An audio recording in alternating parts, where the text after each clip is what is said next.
Namo tassa bhagavato arahato samma sambuddhassa. Namo tassa bhagavato arahato samma sambuddhassa. Namo tassa bhagavato arahato samma sambuddhassa.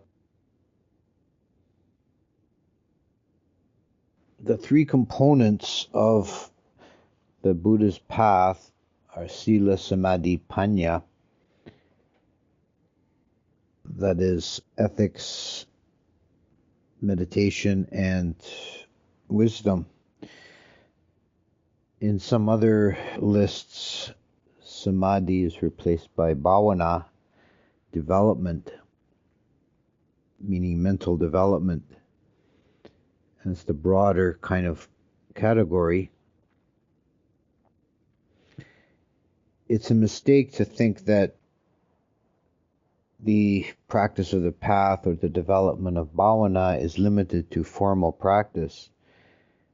Formal practice, sitting and walking meditation, are important and probably essential for deep development of higher consciousness. But they're definitely not the whole of the path. When we are in formal practice, sitting or walking, it's kind of an artificial activity that we're doing. We're deliberately simplifying the externals to whatever degree we can control. And that at the least means sitting still, usually with eyes shut, so that we can pay attention to the inner states and not be distracted by the outer world. So part of this kind of formal practice that's very important is indriya samvara, sense restraint. That is, not going out through the senses looking for amusement or distraction. That's really the purpose of the 8 precepts.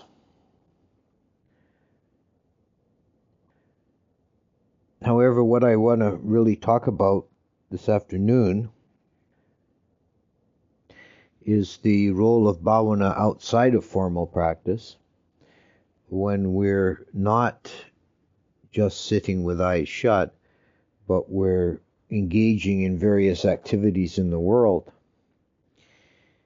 That this is not an end to practice, but a continuation of practice in different circumstances, and in some ways more challenging circumstances.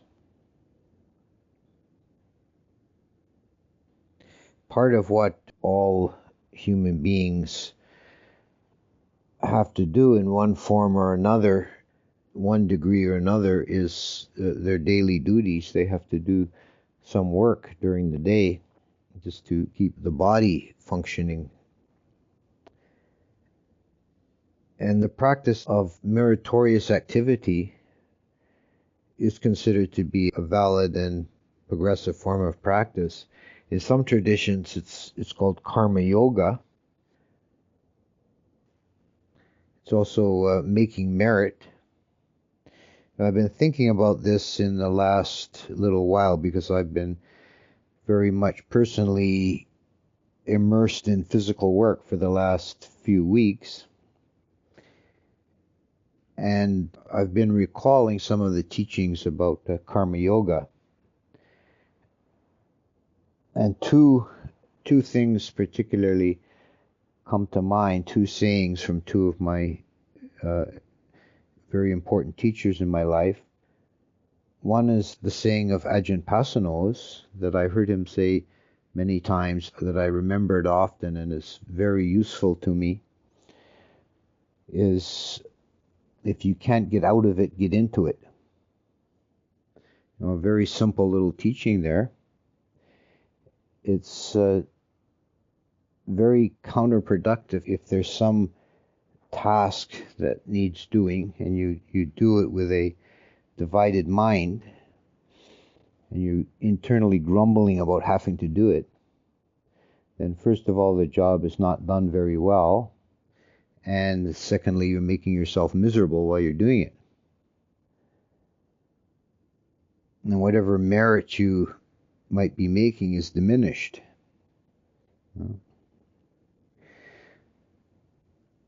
So if you can't get out of it, get into it.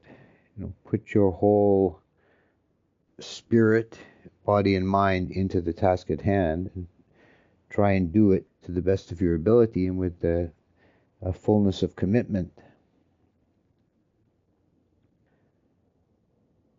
I think this is very closely related, this idea, in a very immediate, almost colloquial way of phrasing. It's very close to the teaching about the 4 Iddhipada, the roads to success, or the means of power, the Iddhipada. These are 4 qualities that need to be developed to accomplish anything, and they apply both to, very specifically, to the development of jhana, but they also apply to any mundane task that one may pick up, whether it's cooking or carpentry or writing or house cleaning, whatever it might be.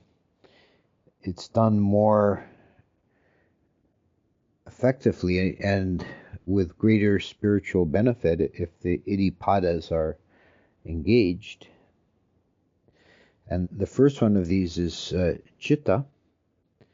Chitta is the knowing mind, and in this case it means that the mind is engaged on the task at hand. The mind is not wandering, and you're not daydreaming about something else while you're doing your chore. Your mind is engaged as well as your body.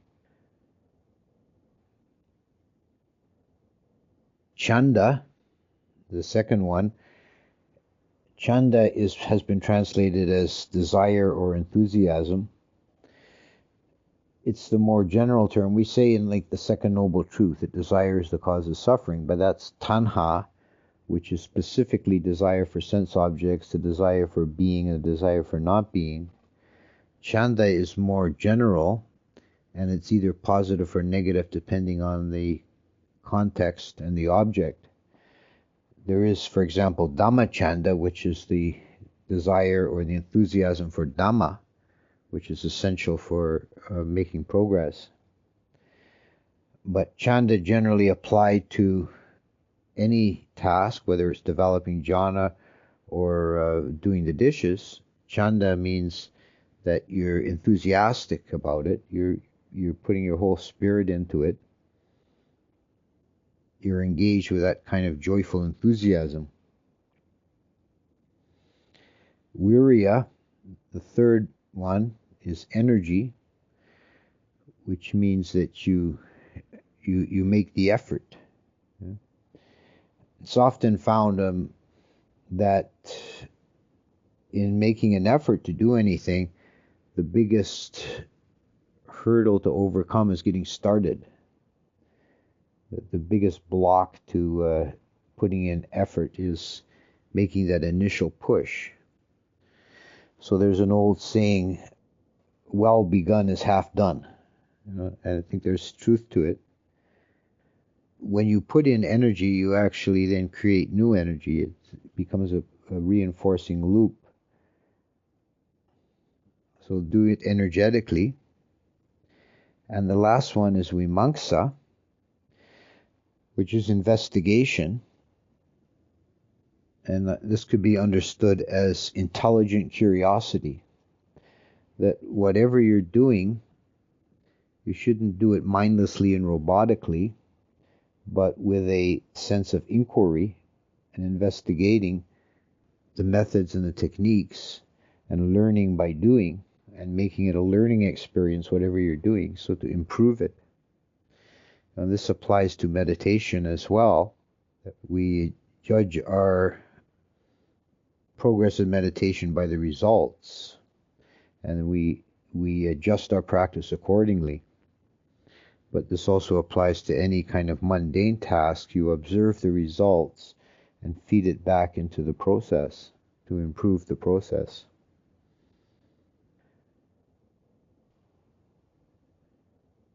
For example, I remember being taught once how to properly use a hand plane, planing wood, that one should pay attention to the shavings, the waste product that comes off from the end of the plane, to see if they're regular, evenly shaped, and if not, you have to adjust the angle on the blade.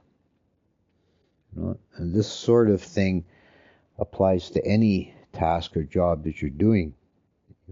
Pay attention to what's happening and what the results are. So Chitta, Chanda, Virya, Vimamsa, the four Iddhipadas. And in short, to say, if you can't get out of it, get into it. The other short teaching that comes from Kema Ananda, it's in reference to making or building anything. He said that beauty is a result of love plus attention to details. So again, we have a reference to the Iddhipadas. The love is the chanda. You're enthusiastic about what you're doing. You're not doing it reluctantly or half-heartedly. And the attention to details is vimamsa. That whatever we're doing, there is different levels. There's the kind of overview, the desired end result, and that has that can't really be ignored. That has its place. But for actual practical results, what's really important is the detail at the moment, is the nail going in straight. You pay attention to these kind of details, then the end result will be beautiful. Anything we do in life, whether it's meditation or whether it's some task in the world, anything we do is built up of many, many little details. If we're going to get good results, we need to pay attention closely to those details and make sure that they're properly done.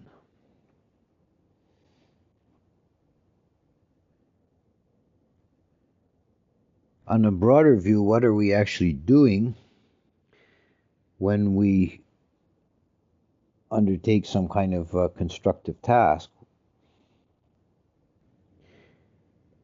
In one very real sense, we're actualizing or manifesting on the physical plane mental formations. The Buddha said that the mind comes before the body as the ox comes before the cart. Whenever we build something or make something, it first occurs as a mental formation. It first occurs as an idea in the mind.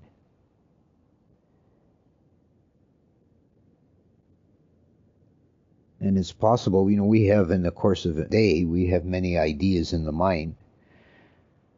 And most of them never reach any kind of further manifestation. But there is that potential.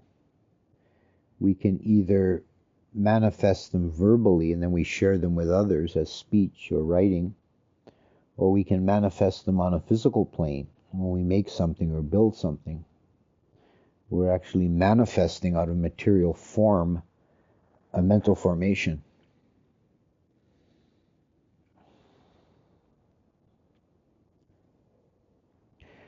On this human plane, this manifestation often requires considerable effort and manual labor to manifest anything.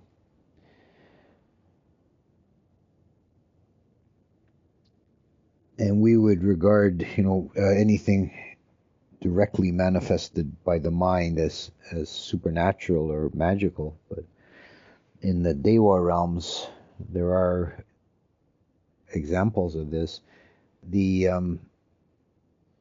Tawatingsa Dewa Vesakama, the architect of the gods, there's a story about him. He would build all the palaces and things for the gods. There was a king on earth who Saka favored, and he knew that the king was building a palace, so he sent Wisakama down, take care of this king's palace for him. And Wisakama went out to the building site, dressed in the garb of a workman, and he told the workers on the site, you can knock off for lunch now. And they all left to eat their lunch, and he banged his staff on the ground 3 times, and the palace sprung up magically. The story doesn't go on to say whether he got in trouble with the building union for that, but we can assume that may have been the case. In the heaven of the Devas, the Nimanarati Devas, the Devas who delight in construction, then our creation, things are created directly by the mind. Their whole life is that. They manifest the external world as a reality with their mind. It's like a continuous lucid dream, or another way of thinking of it is the ability to manifest out of the universal potential any form that is just desired by the mind. Now, we don't have that kind of direct potency to manifest out of the all potential of the void. We don't have the ability to manifest directly. But when we create anything, that's essentially what we're doing with intermediate steps. We begin with an idea, a mental formation that has no substantial reality. And then we manipulate bits of matter, physical matter, to form something, to create something that resembles our mental formation.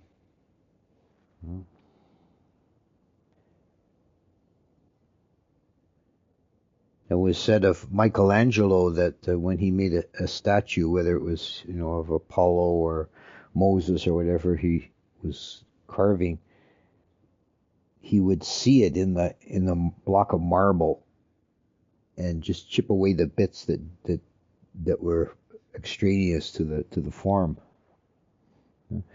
They even say when he was purchasing marble, he would go to the quarry and he would look at a slab of marble and say, "Oh yeah, this one is Apollo.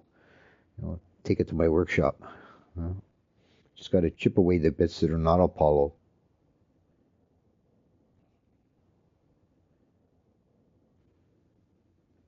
So anything that we do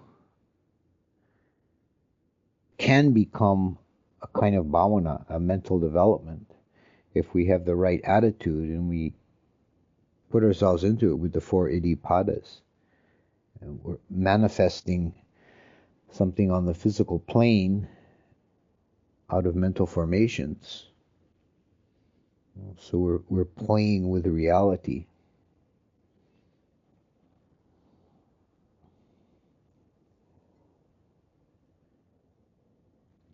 Any activity done with that spirit will become a form of bhavana and will develop wholesome mental qualities like a samadhi.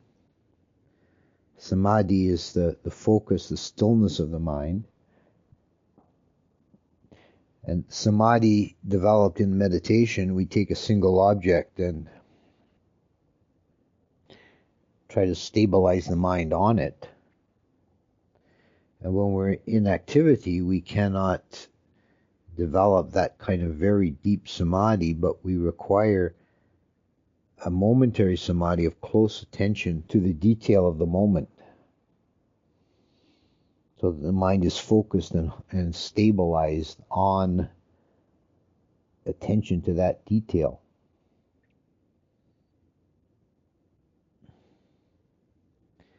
And we're developing the other prime mental quality of sati, is mindfulness. It's the recollectedness, the sense of being present.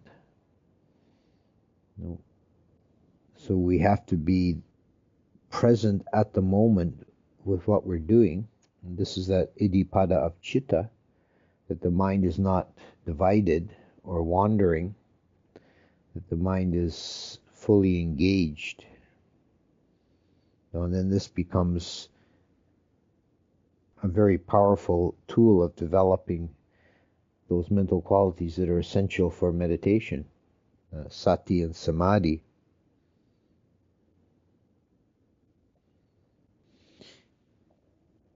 It's not unknown. Some people have experienced brief jhana-like states when engaged in some very minute, detailed task. Something that requires intense concentration to details. And some people are attracted to those kind of tasks for that reason.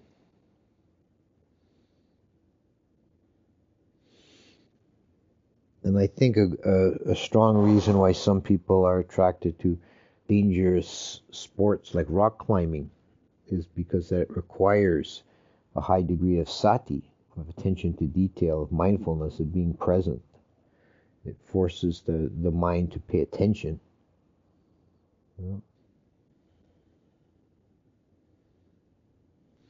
So if we follow these guidelines, if you can't get out of it, get into it, and beauty is a result of love plus attention to details, whatever we do, we're going to do well and have a beautiful result, but we're also going to develop our inner qualities.